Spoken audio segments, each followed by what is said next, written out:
kita bisa mengawasi 2.300 triliun kue sebenarnya. Bisa nggak? Bisa dong harusnya. Ini tadi Pak Eki sudah sampaikan. Kelompok yang tadi hanya 0,13 itu ternyata bayar pajaknya hanya 6 triliun setahun. Yang kelompok yang ini Pak Eki, yang rekeningnya banyak tadi, 1% ini membayar pajak hanya 6 triliun. Sementara karyawan, termasuk anggota DPR, dosen itu karyawannya, karena dipotong pemberi kerja, itu membayar pajak 105 triliun. Dan ini yang hijau ini paling tinggi, yang beli Aqua, beli Indomie dan sebagainya itu di sini. Itu persoalan ketimpangan kita. Tanpa punya skenario yang jelas, kita nggak akan bisa. Tugas pemerintah membalik yang kuning itu di atas, yang abu-abu itu di bawah. Itu tugasnya. Itu perlu pembalikan paradigmatik, maka perlu visi ideologis. Omongan pajak itu perlu ideologi. Gitu. Nah, catatan saya terakhir, dari tadi terakhir terus.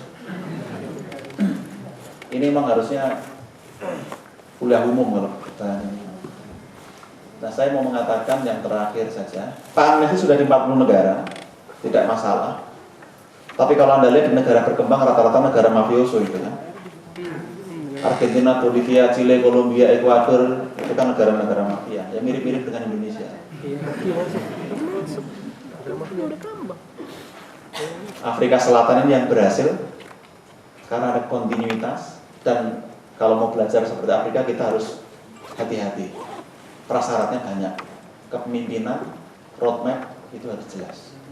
Lalu Italia sering dirujuk oleh pemerintah, tapi Italia itu setelah mengirim intelijen ekonomi dulu, ngecek uang orang Italia di mana, ternyata di Monaco, di Swiss dan di Vatikan. Nah, Vatikan tax haven ternyata. Vatikan tax haven syariah. Karena di sana uang-uangnya dilindungi oleh para kardinal, gitu. Jadi aman. Italia sudah mendeteksi ada 600 miliar euro dana orang Italia di luar negeri, tapi hanya bisa membawa pulang 80 miliar euro, 20%. Indonesia yang tidak didahului aksi intelijen, ada si intelnya, tapi lebih senang foto-foto kalau intel Indonesia itu. Jadi sudah ketahuan kalau intel gitu, intelnya orang Indonesia begitu.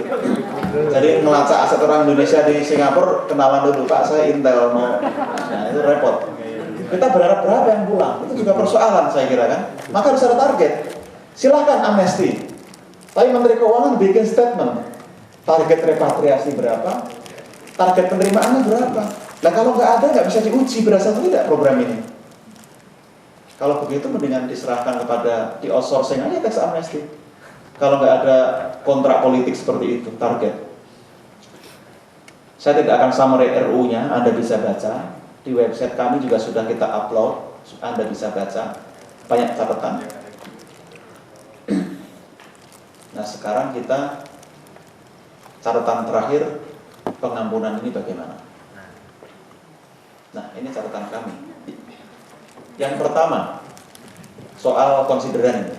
Apakah amnesti ini mengacu ke amnesti politik di pasal 14 UUD? Kalau iya harus dicantumkan. Yang kedua soal data. Data dan informasi yang diperoleh tidak bisa dijadikan dasar penyidikan penuntutan pidana lain. Ini berpotensi melemahkan penegakan hukum. Maka harus direformulasikan saya kira, supaya tidak menjadi celah atau pintu masuk bagi penumpang gelap gitu ya. Tarif tebusan terlalu rendah. Kita usulkan 5-10% kalau toh amnesti akan dilakukan, supaya negara mendapat keuntungan dari ini. Kalau nggak mau ikut 5% ya sudah, nggak apa-apa, nanti diburu aja gitu kan.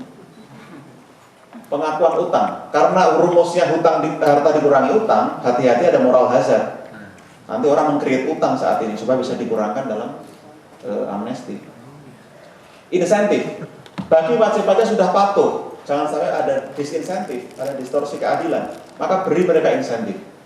Minimal jaminan tidak akan diperiksa 5 tahun, ribet, 5 tahun ke depan tidak akan diperiksa.